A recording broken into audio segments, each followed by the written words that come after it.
Welcome to the Soul Health Mentor podcast with Nadia Kraus. Learn how to move your awareness out of your mind and into your heart so you can embody your divinity, experience joyous peace of mind, and create your most vibrant life by opening to receive your soul's sacred medicine. Hello, beautiful soul. Hello, strong heart. Hey, brilliant listener. Welcome back to episode number 77. I recently recorded a podcast episode asking you if the role you are playing is serving you. It was actually the last episode that I created. And this episode builds on that episode. So if you haven't listened to number 76, I invite you to do so. It is not required, however, they just build on top of each other. We're having this continuous conversation about soul health, what that means, how you can practice it, and how it takes out of your mind and into your heart wisdom, because your heart's capacity can give you knowledge that your rational mind or just the components of the mind, they just cannot contrive the wisdom that actually comes through your heart space. So I asked you the question, does the role you are playing serve you? Because there is such a thing as a mother wound, a father wound, and I'm going to tell you a story of archetype repatterning in this episode. So, what you can expect is that I'm going to guide you through a process of archetype repatterning that begins with awareness by helping you reflect your money story and how you can empower yourself in this regard. And the reason that we're touching base with the money story is because this used to be a big topic in my family. My parents would fight about money. My parents would have power struggles because of money. And my parents were always chasing money, were always chasing shiny object syndromes, had shiny object syndrome, chasing money in the hopes that that would make them feel better. And let's get real.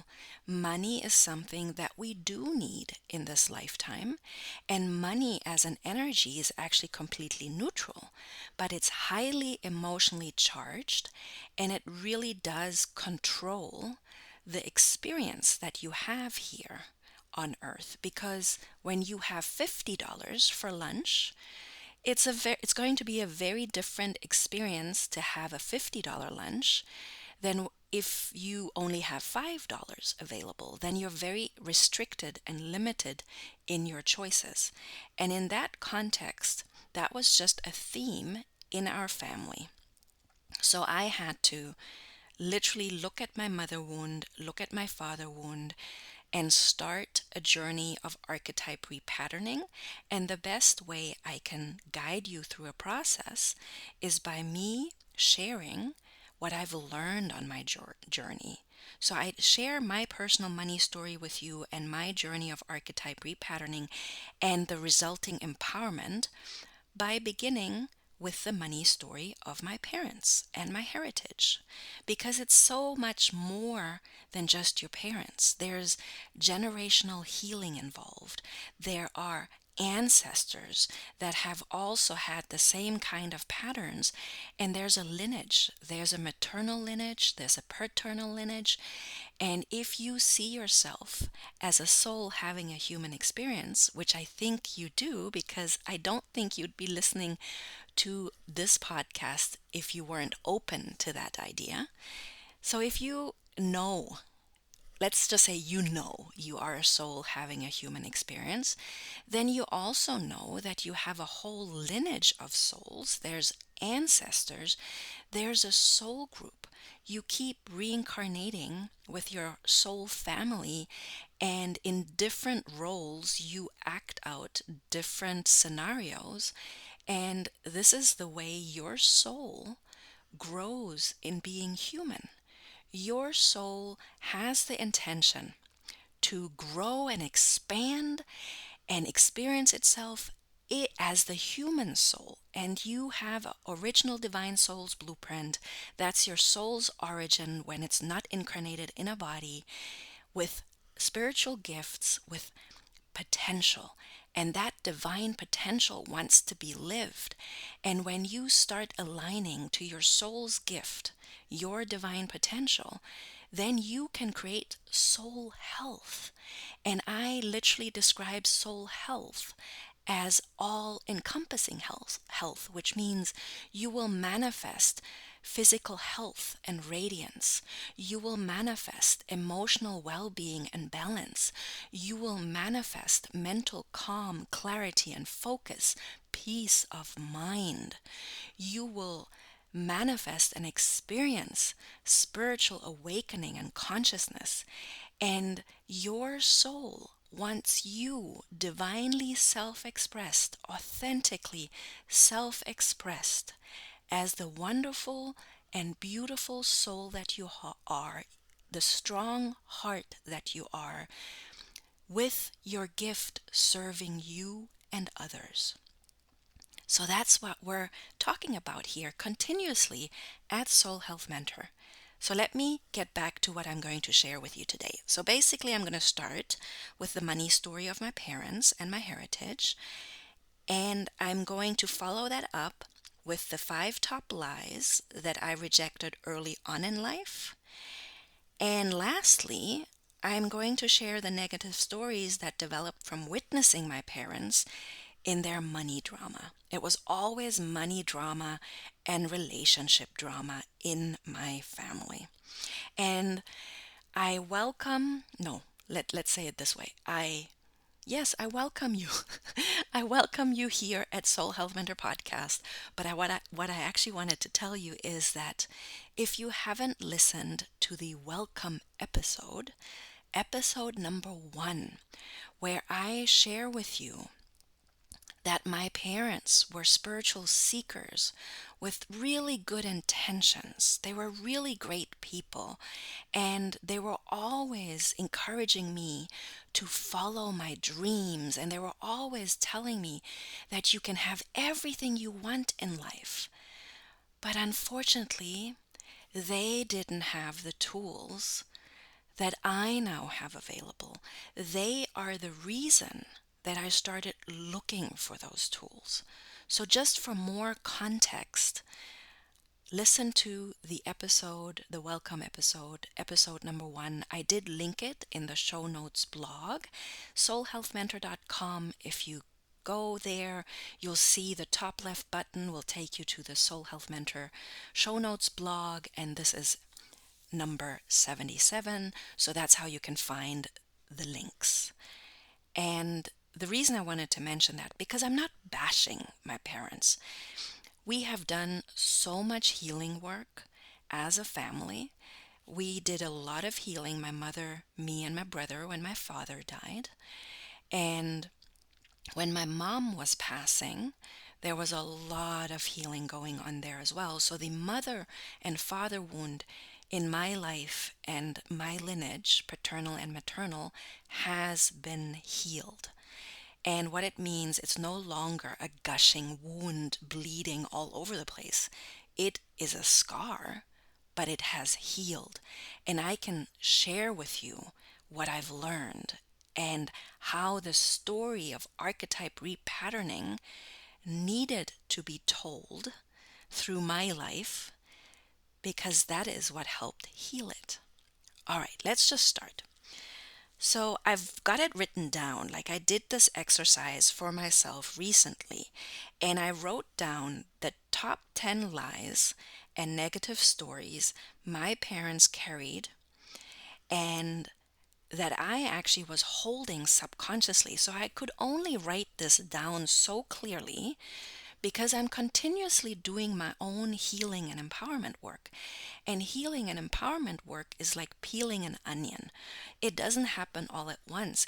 it goes really deep, and especially if you work with the Akashic records, you're also retrieving your power that is bound in old negative karmic loops and blocks and restrictions. You're retrieving that power when you're doing clearing work, and you're understanding yet another layer of yourself, your lineage, your ancestry, your heritage.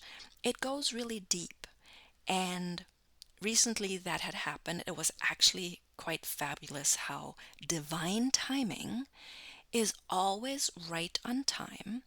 And if you know this, if you trust this, if you can find it in following astrology and the planetary movements, and then syncing with new moon and full moon phases and all these cosmic things that happen to support that divine timing, then you can start creating your wonder filled life, your healing, your empowerment in natural rhythms and cycles.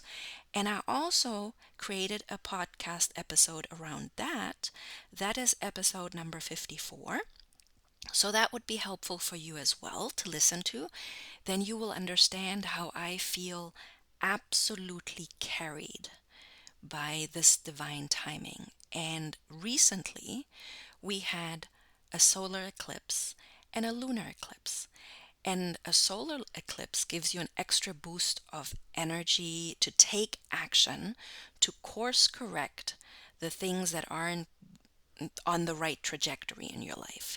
And a lunar eclipse that happens 2 weeks later, this was in May, helps you release emotion, and can emotions and emotional stories and negative emotions, old stories, and it helps you release it. It's just that extra boost of energy from the cosmos to help you release very old stories that no longer serve you.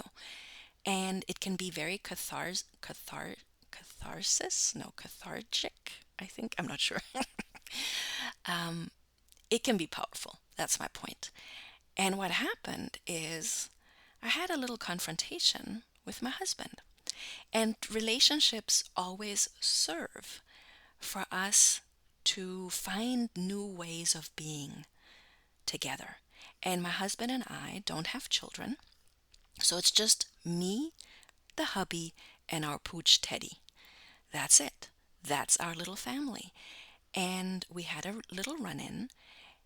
And what I have learned is I've learned how powerful it is to intimately know myself, to know all of my cosmic blueprints from the Akashic records to my astrology, to my human design, to my gene keys, my keys and codes, and to know myself so intimately that I have the power to stand on my own. And I know my needs. I know what I require. I know what I desire. And I can speak those needs in my relationship with my husband. And I'm always encouraging him to know his cosmic blueprints, to know his keys and codes, to know his wounding, so we can have a decent conversation about it instead of being reactive, and we can choose a new trajectory. So after we had a little bit of a run-in, we were able to find common ground. We were able to release something very old, and I literally released it on the lunar eclipse. That's when we had our run-in, and we found a way to find the path together, walk the path together. So fighting is okay. It's okay. It's part of being in a relationship. Confrontation is okay. Communication is the key. Being able to communicate with each other. And that's actually something I learned from my mother, because my mother wasn't in a good relationship with my dad. She wasn't happy. She tried to leave him at when I was 3 years old, but couldn't find the strength. And she stayed. She stayed for the children. And I think this is a very old, ancestral, and generational way of being for women. And archetype repatterning starts right there. Modern women can be empowered today. They can have a career, they can earn money, and they can get a divorce. They don't have to stay in a marriage. But my mom was brought up in a very different way, and that's the heritage I'm talking about. My mom was born into Islam and was taught that she's going to be the person that is going to cook, that is going to clean, and that is going to take care of the children, and that's her job. That's a top lie right now in this modern day and age. That is a very old role. And while there's nothing wrong with that, so this is not me putting down that role, there are women that thrive doing that. And there are husbands that absolutely adore their wives for doing it. So there's nothing wrong with that. But there's also women that don't want that. There's women that want careers, that want to earn their own money, and want a partnership where the husband also cleans and cooks and takes care of the children, where it's an equal partnership. Both partners are earning money and both partners are taking care of the household and the children. So that is a story of archetype repatterning that's happening in our modern life. So I just shared with you the first top lie for me is that a woman raises children, cooks and cleans. That's her job. That is not the whole truth. And everybody gets to choose what they want. But my mom was brought up that way. So it was in her makeup, in her belief system. She was expected to do that, and she wanted to fulfill that expectation. My mom actually wanted to be a stay-at-home mom. But unfortunately, my dad didn't value that. It was taken for granted. So she got no monetary compensation, nor did her sacred work of mothering, nor was it valued or acknowledged by my father. And I witnessed that as a child. So the first top lie, a woman raises children, cooks and cleans, that's her job. Second lie, she will get no monetary compensation, nor will her sacred work be valued or acknowledged. And I'm not saying that all men are like that. There's absolutely beautiful men out there that know that being a mother is a job and that trust their wives with handling money to budget, to go grocery shopping, to pay bills. But that wasn't the case in my family. In my family, it was a man's job to make the money, and he will provide as he sees fit. If the man of the house wants to waste money on things, be irresponsible with it, he can, because after all, it's his money. I just shared 2 more lies with you. And the 5th lie, a mother has very little value in the work she does, and she has to choose between raising her children and making money. Now I know that's harsh. But that's what I wrote down after my husband and I recently had a little run-in, because I realized that I was 14 years old when I started waitressing to earn my own money and emancipate myself in that way, because I rejected those 5 top lies as early as 14 years old. At 11, I was telling a school friend how important it was for me to make money. That is what I started seeing very clearly back then already. But what I didn't realize is that those are very negative stories that were looping in my system. And although I did everything I could since a teenager to emancipate myself, to be financially empowered, to be independent, the crazy thing, this is the power of generational karmic loops.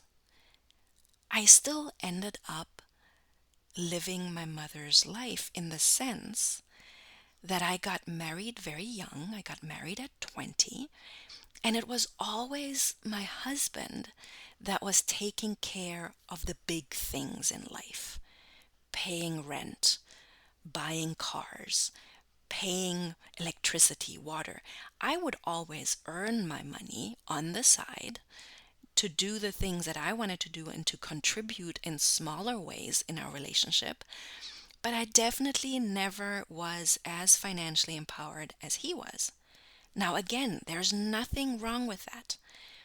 But literally, the negative stories that developed from witnessing my parents in their money story were: I am not worth being taken care of by my father, the father wound, because he didn't take care of us. He spent his money as he saw fit, and we didn't benefit from it. He didn't put away college money for me. He didn't put away college money for my brother. That was just our reality. So that was the first negative story that developed. And I call that story in my life the father wound. I am not worth being taken care of by my father. The next negative story: I will not be seen, heard, or respected in my needs, requirements, and desires. The mother wound. I cannot develop my creative gifts. I cannot connect my soul's gift to money. I'm dependent on a man taking care of me. And it is also, these four negative stories are also the reason I decided to be childless in this lifetime. And honestly, I've never regretted that decision. It was right for me, because I held the very firm conviction in myself since a teenager, since witnessing this negativity in the relationship of my parents. I decided that I will not be a mother of children, two children of my own, in this lifetime. And honestly, this is hard to say. Okay, let me just say it. The conviction that I held: I will not be a mother to children of my own, to be taken care, only to be taken. Oh, I wrote this down, and you see how hard it is for me to say that? Because it's a horrible truth, and it is the truth that my mom experienced, and it's the truth that hurt me so much. It hurt me so much to see my father disrespect my mother. It hurt me so much that I decided that I will not be a mother to children of my own, only to be taken for granted and treated badly by the man of the house. And of course, I did not marry a man who would do such a thing, but that imprint happened when I was a teenager. And it was also the reason that I was never a woman to dream of getting pregnant or to bear a child. I never dreamt of a big, huge wedding, and I never dreamt of being pregnant with children, because a big, huge wedding and children do not guarantee a happy marriage. And that's something I learned very, very early in life. A happy marriage entails really good communication. That's what my mom taught me, because my mom and dad couldn't communicate. And it entails two partners that are willing to be whole unto themselves. So we both, my husband and I, we both decided together that we don't want children in this lifetime, because we both had our baggage that came from childhood. And we have done, and we are still doing, the deep inner work to rewrite these lies and negative stories in our lineages: maternal, paternal, not just in my line, but also in his line. So we're actively working on healing the mother and father wound. And while there is a lot of, on my part, there's scars, it has healed. But on my husband's part, there are still some scabs that keep being opened. So there's still some bleeding. And that is okay. It is okay to get help in healing the mother and father wound, and it is okay to do therapy. It is okay to do somatic healing with a somatic practitioner. It is absolutely okay to receive spiritual transformational support. Whatever you need, it's okay. It's just important that this archetype repatterning and healing the mother and father wound actually happens. That's the work we are currently and collectively doing. So I definitely have not done this alone, and my husband is definitely not doing this alone. I've had the tools of the Akashic Records all along, but I've also had mentors and partnership along the way. Partnership in with mentors, but also partnership with my husband. So my husband of 27 years and I have done this together in partnership. We had to choose love over and over again. And honestly, that's what true love is. True love is choosing each other every day, every moment. And that's just what has happened. We've had our run-ins, we've been separated quite a few times because there were times where it wasn't entirely certain if we were going to make it. But at age 47, we can say that we have rewritten the negative stories of our parents to create our own version of prosperity and personal, united legacy. We're creating our legacy, and we can create our legacy even though we don't have children. Because at a spiritual level, at a spiritually transformational level, we have cleared and cleaned out the lineage, cleaned out the roots of some very negative stories.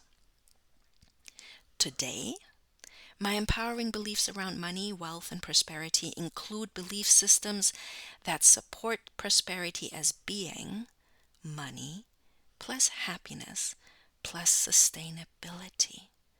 Because having money doesn't guarantee that you're happy, and making money isn't always sustainable.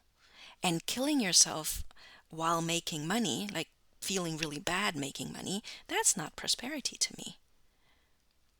So the belief system that I now hold is that it's absolutely possible to connect your soul's gift to money using your spiritual gifts, your intuition, and your creativity. And I hold that belief system because that's exactly what I had to learn and embody creating Soul Health Mentor podcast and company. And when I say Soul Health Mentor and company, I just mean that I offer one-on-one services, I offer workshops, I offer group programs, and it's all in honor of your soul health. Your soul health just means that you are manifesting the dream your soul has for you, which is physical health and radiance, which is mental calm, clarity, and focus, which is emotional well being and balance, which is spiritual awakening and consciousness, which is you authentically and divinely self expressed using your spiritual gift, your soul's gift, to create your most vibrant life, to create your dreams as a human soul. A soul having a human experience and really tasting all that life has to offer and living life to the fullest because you're living to your fullest capacity of divine potential. So today, my wealth manifesto is the embodiment of loving my life as I live it and living my life as I love it. This is truly the truest demonstration of abundance I can create in this lifetime. And in this process of embodying my wealth manifesto, I have discovered that all answers lie within. It's okay to get help because sometimes we can't see the forest for the trees. Sometimes we need someone to hold space for us to unlock those answers that are all within. And from having learned to unlock my secret gift, my soul's gift, having learned to unlock my answers, I can now powerfully say that I am the Holy Grail. I'm not giving my power away to outside sources anymore. I am the temple. And I want that for everyone, because feeling that intrinsically in your cells, in your DNA, because you've rewritten a very old negative story, because you have lived a journey of repatterning really old roles and archetypes that no longer serve in that same way. That is just the power to stand on your own. And imagine us all having that power to stand on our own. It completely changes our relationships to others. They won't be codependent relationships. They won't be enmeshed relationships. They won't be relationships filled with drama or ego trips or ego power struggles. No, those are sovereign relationships. But you can only have sovereign relationships when you have a sovereign relationship with yourself, because you've done the work to intimately get to know yourself. So I'm going to ask you some questions. So now I've told you the story. I'm going to ask you some questions to help you reflect on your own story. The first question is, have you identified your lots of ooh, lots of bloopers in this one, but that's okay. I'm super excited, and there was just so much that I needed to tell you. So let me start again. Have you identified your top 10 lies and negative stories around money yet? Have you started the healing and empowerment journey? If you haven't, that's okay. Then I recommend you read books such as, so I have 3 tips for you, and you can choose the book title that speaks most to you. So the first book is Easy Breezy Prosperity by Emmanuel Duggar. The second book is Money, Manifestation and Miracles by Mary Flor Toneato. The third book is It's Not Your Money by Tasha Silver. So if you haven't started your healing and empowerment journey around money yet, I recommend you get any one of those books and you just begin. If you have done some work, then you might be able to identify your top 10 lies and negative stories around money. And little hint, they do originate in childhood. They do originate through your parents, mother, father, or grandma, grandpa, uncles. It's the belief systems that your family hold. And when you as an adult start doing the work, you excavate what you've taken over and then you rewrite it. The next question, do you desire to unlock your answers to understand this better? And if it's a yes, I just want to congratulate you, because that is the first starting point. Facing that you actually want to unlock your answers to understand better, even though you might not know how. The books I mentioned will have some answers in store for you. There's lots of exercises in this book, and then you will learn by doing, by giving it a chance. I also wanted to ask you if you carry a lot of emotional baggage around the story of money and creating prosperity for yourself. And again, if you say yes, I want to congratulate you, because having that awareness that you carry a lot of emotional baggage that does come from your parents and your family and your childhood, that is a starting point. That is where you begin. And you will be able to change things as you see them, because you cannot change what you cannot see. And you will be able to heal things as you feel them because you cannot heal what you cannot feel. If it's frozen in your being, if you've suppressed it so much, those feelings need to thaw. They need to be felt. They need to be honored so that you can release them. And then I wanted to ask you the question, do you desire mentorship in doing the inner work to transform this way of being, this painful way of being, or this way of being where you are anchored in scarcity consciousness instead of having a safe haven of prosperity consciousness? And the reason I ask you that is because I'm a mentor. I'm a soul health mentor, and I'm here for you. I'm here for you in podcast episodes, absolutely. But if you want someone to accompany you on this healing and empowerment journey, I'm here for you. I'm here for you. And you can go to the show notes blog to find out how you can have a connection and clarity call with me to explore this option further. All right? If I don't tell you that I do this work, then you will find support somewhere else, of course. The universe is very resourceful. But if you've been listening to this podcast regularly, I would love to work with you. I would love to get to know you. All right. Thank you so much for being here. Before I sign off today, I just wanted to let you know that there's a new rhythm of Soul Health Mentor podcast episodes dropping. And instead of it being weekly, it's going to be on the 10th, on the 20th, and the 30th of each month because I had to reflect.